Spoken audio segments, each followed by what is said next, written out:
SV Ramani sir வணக்கம், உங்களை நான் வரவேற்கிறேன். நீங்கள் சொல்லுங்கள் சார். முதல்ல ஒரு ஆங்கிலத்தில் ஒன்று சொல்லுவாங்க, சொல்லுங்கள் sir. You can fool some people all the time, you can fool all the people some time. எல்லா மக்களையும் எல்லா நேரத்திலையும் ஏமாற்ற முடியாதுன்னு சொல்லுவாங்க. ஏமாற்ற முடியாது, எல்லாரும் ஏமாறவும் மாட்டான். அது இன்னும் இப்போ கொஞ்சம் கொஞ்சமாக மோதிக்கு புரிய ஆரம்பிக்குதுன்னு நான் நினைக்கிறேன். அதாவது 10 வருடங்களுக்கு அப்புறம் நீங்கள் யார் யாரை ஏமாற்றிருக்கீங்களோ அவங்க எல்லாரையும் எப்போவுமே ஏமாற்ற முடியாதுன்றது இந்த 10வது வருடம் மக்கள் புரிஞ்சு வச்சுக்கினாங்கன்றது மோதியோட அந்த பாடி லாங்குவேஜ். இன்றைக்கி அவருக்கு அந்த பாடி லாங்குவேஜ்லேயும் சரி, அவருடைய ஸ்பீச்லேயும் சரி நல்லா தெரியுது. நான் சின்ன குறுக்கிட்டு, நீங்கள் இப்படி சொல்லி உங்களை ஏமாற்றிக்கிறீங்களோ? நான் என்ன கேட்குறேன், நான் சொல்கிறேன் ஒரு நிமிஷம். இல்லை நான் யாரை ஏமாற்றிருக்காங்கன்னு நான் சொல்கிறேன். இல்லை நவநீத் ஐயா சொன்னாங்க, ஒரு நிமிஷம் சொல்லுங்கள். கடைசியாக வந்த ஆதாரப்பூர்வமான கருத்து கணிப்புகள் மற்றொரு முறை 306 சீட்டு 335 வருவதற்கு நீங்கள் அந்த டிஸ்கஷன் கோட் பண்ணுறேன். அந்த டிஸ்கஷனுக்கு நான் வரேன். அதுக்கு நீங்கள் டைம் கொடுக்கணும் எனக்கு. நான் சொல்கிறேன், நீங்கள் எல்லா நேரம் முடிச்சுட்டாங்க, கொஞ்சம் இல்லை நான் சொல்கிறேன். முதல்ல தமிழ்நாட்டை பற்றி பேசுங்க. முதல்ல தமிழ்நாடு, அதாவது முதல் முரண்பாடு இன்றைக்கி அவர் ஏன் அவருடைய பேச்சில் ஒரு முரண்பாடு தெரியுது, ஒரு இது தெரியுதுன்னாக்க, இந்த நடைப்பயணம் இவங்க மேற்கொண்டாங்க. போது திராவிட இயக்கங்கள் இந்த தமிழ்நாட்டிற்கு தேவையில்லை அப்படின்னு ஒரு இதை முன் வச்சு, நாங்கள் 24, 26 பிஜேபி தான் வரப்போகுதுன்ற மாதிரி ஒன்று இதை கொண்டு போனாங்க. ஆனால் இன்றைக்கி அந்த திராவிட இயக்கங்களையே மோடி 2ஆக பிரிச்சிட்டார். அதாவது அண்ணா திராவிட முன்னேற்ற கழகம் வேறுன்னு, திராவிட முன்னேற்ற கழகம் ஒன்று. எம்ஜிஆர் ரொம்ப நல்லா பண்ணார், ஜெயலலிதா அதோடு ரொம்ப நல்லா பண்ணாங்க, திமுக ஒழுங்காக இல்லை. ஸோ அந்த திராவிடம் பரவாயில்ல, ஆனால் இந்த திராவிடம் நல்லா இருக்குன்ட்டு வந்துட்டாங்க இன்றைக்கி. ரெண்டாவது, நான் 39க்கு 39 ஜெயிக்க போகிறவங்க இவ்வளவு ஓப்பனாக எடப்பாடியாரே தயவுசெய்து திரும்பி வாங்க, ஓபிஎஸ் தயவுசெய்து திரும்பி வாங்க அப்படின்ற ஒரு அழைப்பை மட்டும் கொடுக்காம அவர் பேசிட்டு போயிட்டார். வாங்கன்ட்டு சொல்லிட்டு போயிட்டார். அதாவது தமிழ்நாட்டில் ஒரு கான்ஃபிடென்ஸே இல்லாத ஒரு பேச்சு இன்றைக்கி அவர் பேசின பேச்சு. எப்படின்னாக்க, இந்த கூட்டணி அவங்க கூட உட்காந்துதாங்க பாருங்க. ஒரு பக்கம் வாசன், ஒரு பக்கம் ஜான் பாண்டியன், எல்லாம் எனக்கு வேண்டியவங்க. நான் யாருமே குறை சொல்லலை, யார் எல்லாமே தமிழறி மணியன் இவங்கெல்லாம் கூட இவங்கெல்லாம் கூட இருந்தவங்க.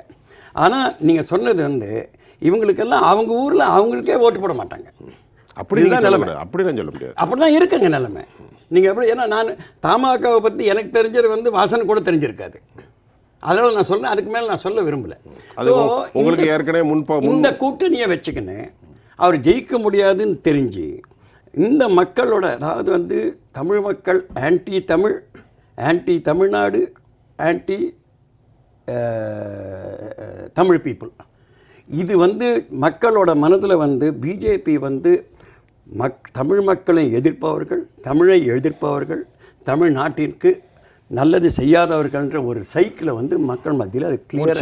ஒரு சின்ன கேள்வி ரமணி சார், நம்ம இப்போ இதில் டிசென்ட் வாய்ஸாக பேச போகிறதில்ல, அழகாக நிதானமாக பேச போகிறோம். திமுக தமிழை வைத்து தான் ஆட்சி பண்ணாங்க.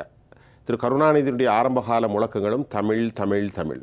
ஆனால் திரு நவநீத் அவர்கள் சொல்லதை தானே இன்றைக்கு இளைஞர்கள் ஒட்டுமொத்தமாகவே, நான் காங்கிரஸ் சொல்லலை, அவுட் ஆஃப் பவுண்ட்ரி திமுக மட்டும்தான் சொன்னேன், வெளியே ஊழல்கள். இப்போ நேற்று கூட பார்த்தீங்கன்னா 200 கோடி ஊழல், இந்த மாதிரி நேற்றைக்கு மினிஸ்டர்ஸ் மேலே இல்லை.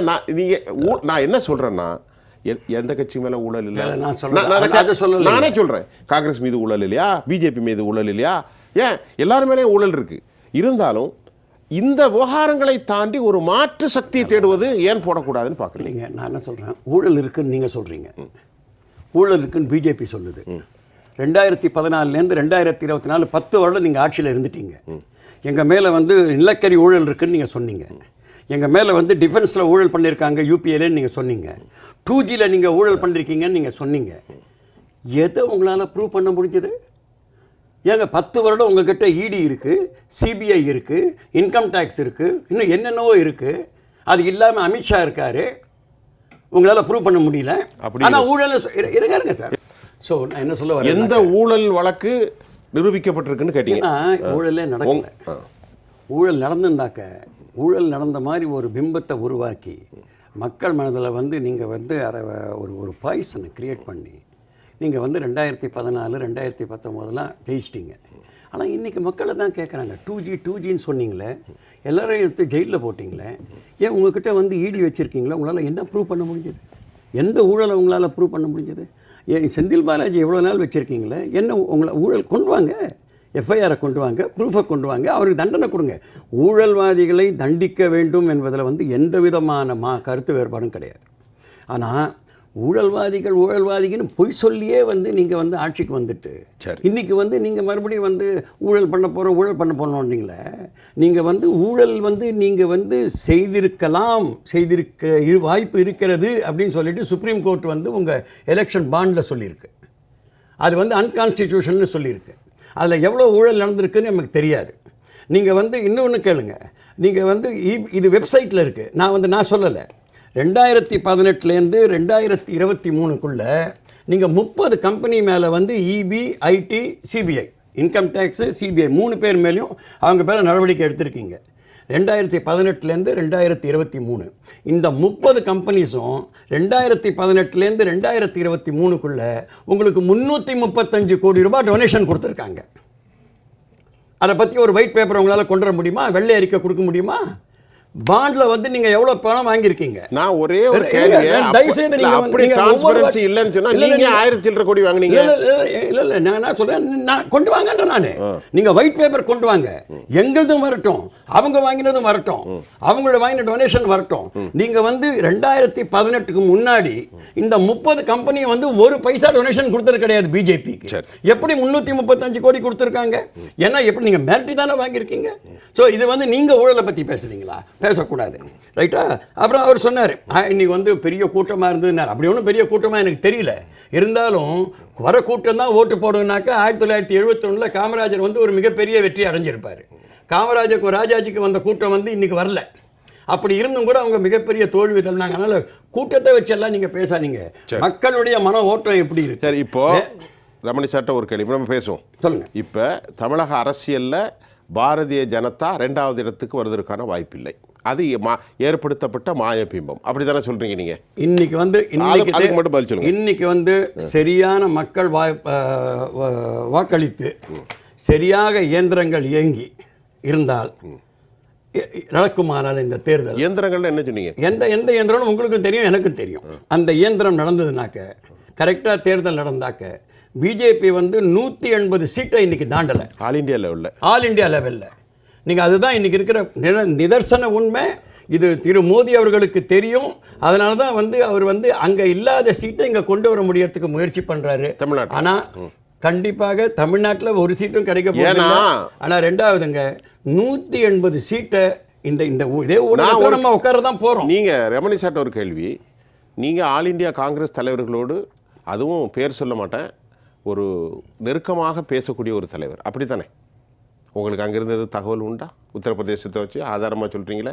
ஏன்னா மத்திய அரசாங்கத்தோடு ராகுல் ஃபேமிலியோடு நெருக்கமான நான் ஒரு பெரிய டிஸ்கஷனுக்கு வரல. நான் என்ன சொல்கிறேங்க, நீங்கள் வந்து இந்தியாவை 4ஆக பிரிங்க.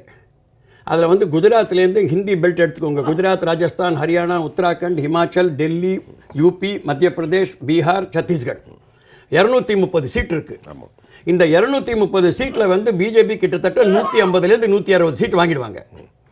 மகாராஷ்டிராலேருந்து ஆரம்பித்து கோஸ்டல் பெல்ட் இருக்குது பாருங்கள். மகாராஷ்டிரா, கோவா, கர்நாடகா, கேரளா, தமிழ்நாடு, ஆந்திரா, தெலுங்கானா, ஒரிசா, வெஸ்ட் பெங்கால், ஜார்க்கண்ட் அதில் சேர்த்துக்கோங்க. இதில் 260 சீட் இருக்குது. இதில் பிஜேபி 30 சீட்டை தாண்டலை. அதுக்கப்புறம் பஞ்சாப் அண்ட் இமாச்சல், இது வந்து ஜம்மு காஷ்மீர் வேறு மாதிரி ஓட்டு போகுது. 13 + 6 19 சீட்டு. 13 11 + 14 25 சீட்டு நார்த் ஈஸ்ட்ல வந்து ஒட்டு மொத்தமாக வந்து இப்படி கணக்கு பண்ணி பார்த்தானா 55 சீட் இருங்க. ஒட்டு மொத்தமாக சார் எங்களை விட்டுருங்க. நான் இப்போ பிஜேபி பற்றி பேசிட்டு இருக்கேன். அன்னைக்கு அது வந்து மணிப்பூரோட இன்சிடென்ட் வந்து ப்ளஸ் அருணாச்சல் இன்சிடென்ட் டிசைட் பண்ண போது 14 ஓட்டு இருக்கு. 14 சீட் இருக்கு. எங்க 14 + 11ங்க 25 அசாமின்னு அதில் போட்டு அசாம் 11. அப்படி பார்த்தீங்கன்னாக்க இன்னைக்கு 180லேருந்து 190 சீட்டை பிஜேபி தாண்டலை. இதுதாங்க நிதர்சனமான உண்மை. இந்த கணக்கு அவங்களுக்கும் தெரியும். அவங்களுடைய இன்டர்னல் சர்வேவும் இதுதான் சொல்லியிருக்கு. ரைட் ரமணி சார், உங்களுடைய நிறைவு கருத்து சுருக்கமாகவும் சிறப்பாகவும் சொல்ல போகிறீங்க. தமிழகத்தினுடைய மோடி ஐயா அவர்களுடைய பிரச்சாரம் தொடர்கிறது. தற்போது மதுரையில் பேசுகிறாரு. இதோடு சேர்த்து தேசிய அரசியலில் எப்படி இருக்கும் தமிழகத்தினுடைய இதையும் தாண்டி சொல்லுங்கள், கொஞ்சம் வேகமாகவே சொல்லுங்கள். ஓவராலாக வந்து என்றைக்கு வந்து அதிமுக வந்து பிஜேபியை விட்டு வெளில போச்சோ அன்றைக்கி வந்து பிஜேபி வந்து ஒட்டுமொத்தமாக வந்து 39 சீட்லேயும் வந்து அவங்க அன்றைக்கே தேர்தலை இறந்து போயிடுச்சு. தமிழ்நாட்டில் தேர்தல் அவங்க கையை விட்டு போயிடுச்சு. ஒன்று. ரெண்டாவது, அதை நல்லா புரிஞ்சு வச்சிங்கன்னா இன்றைக்கி மோடி வந்து அதிமுகவுக்கு மறுபடியும் அவர் தூண்டில் போட்டிருக்காரு. எம்ஜிஆர் மூலமாகவும் ஜெயலலிதா மூலமாகவும் பேசி அவர் வந்து ஒரு தூண்டில் போட்டிருக்காரு. இதை நான் இன்னொரு விதமாக கூட பார்க்கலாம். அதாவது ரொம்ப அழகாக நீங்கள் சொன்னீங்க, அந்த ரங்கராஜன் சார் சொன்னார், ஆன்டி டிஎம்கே ஓட்டு இருக்கு பாருங்க, அதை வந்து நீங்கள் வந்து கன்சாலிடேட் பண்ணலாம் பிஜேபிக்கு. ஆனால் அவர் கன்சாலிடேட் பண்ணாமல் அதில் வந்து அதிமுகவை பற்றியும் எம்ஜிஆர் பற்றியும் ஜெயலலிதாவை பற்றியும் அவ்வளோ பெருமையாக பேசி ஒருவேளை வந்து அவர் வந்து வாய்ப்பு வந்து பிஜேபிக்கு இல்லை, அதனால் அந்த ஆன்டி டிஎம்கே ஓட்டையே நான் அதிமுக பக்கம் திருப்பக்கூடாதுங்கிறதுக்காக இந்த மாதிரி பேசியிருக்கலாம். ஏன்னா அது அவங்கள புகழ்ந்து பேசி திமுகவை தாழ்த்தி பேசி தன்னை அவங்க வந்து முன்னிலைப்படுத்தாதது அவருக்கு தமிழ்நாட்டோட அரசியல் நிலைமை நல்லா தெரிஞ்சிருக்குங்கிறது நான் நினைக்கிறேன். அதை சொல்லுவாங்களே, அந்த மாதிரி இருக்கு நல்லா ஒன்று. அதனால நான் கட்டுமரமாவேன் எம்ஜிஆர் 45 வருஷம் நம்பர்னு சொல்லி வேலைக்கு ஆகலை, அதையும் நினைவுபடுத்துறேன். இல்லை இருக்கு, நான் என்ன சொல்கிறேன், அதையும் சொல்கிறேன், நான் இல்லைன்னு சொல்ல. அவர் என்ன சொல்ல வரேன்னா, இன்றைக்கி அவர் அதாவது இன்றைக்கி இருக்கிற அரசியலை அவர் நல்லா தமிழ்நாட்டை புரிஞ்சு வச்சுருக்காரு, தென்னிந்தியாவையும் புரிஞ்சு வச்சுருக்காரு. 132 சீட்டு தென்னிந்தியாவில் வந்து இருக்கிற 132 சீட்டில் அவரால் ஒருவேளை ஒரு 10 சீட்டு 12 சீட்டு ஒன்றா அவர் இதில் ஜெயிக்க முடியும் கர்நாடகாவில், அது கூட எனக்கு டவுட்டாக இருக்குது.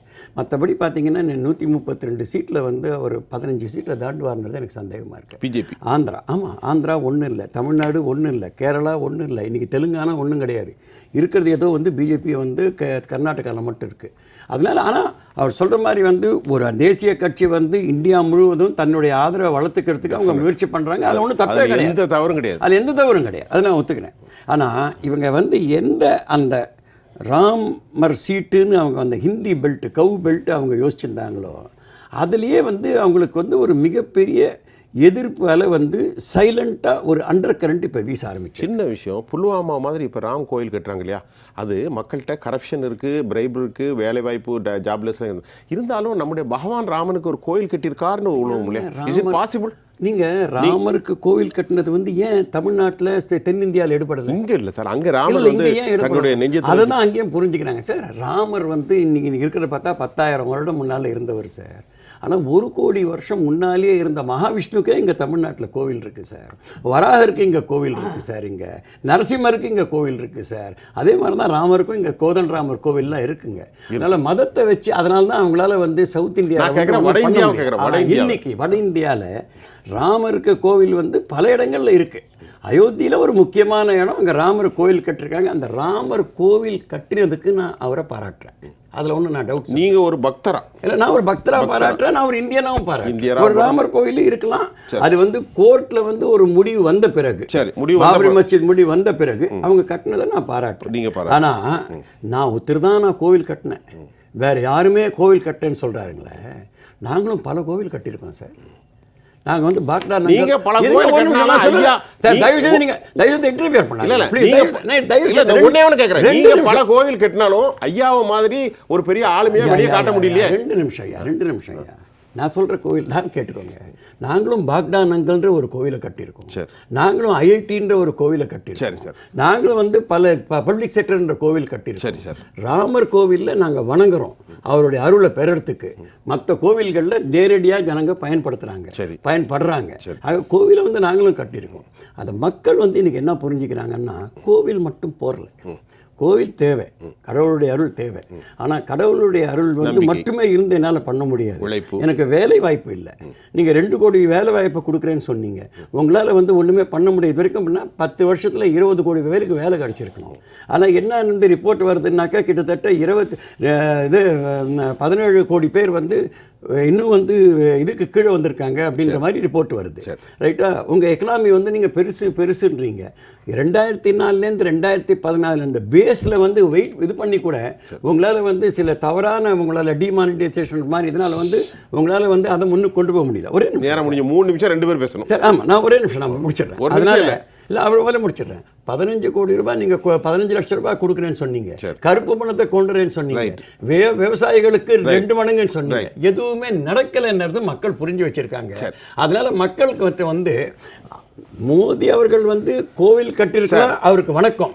ஆனா எங்களுடைய வாழ்க்கையை நீங்க சொல்றீங்க பாத்தீங்களா, எங்களுடைய இருந்தாலும் கோயில் கட்டணும் அதுக்கு வணக்கம். ஆனா எங்களுடைய வாழ்க்கை எங்களுடைய வாழ்க்கையை பாழடிச்சதுக்கு உங்களுக்கு வந்து நன்றி, சென்று வாருங்கள். காங்கிரஸ்காரர் அதுக்கு ஆதரவா பேச வச்சுட்டாரு. நீங்க வந்து நான் மோடிக்கு ஆதரவாவோ காங்கிரஸ்க்கு எதிர்ப்பா நீங்க என்ன பேச விடாம நீங்க என்ன வேணா பண்ணலாம். நீங்க ஆனா நான் கடைசி வார்த்தை சொல்லிடுறேன். நீங்க கோவில் கட்டினீங்க, ரொம்ப நல்லதுங்க. ஆனா எங்க வாழ்க்கையே நீங்க பாழடிச்சிட்டீங்க. அதனால ரொம்ப நல்லது, போயிட்டு வாங்க, வணக்கம்னு சொல்றாங்க.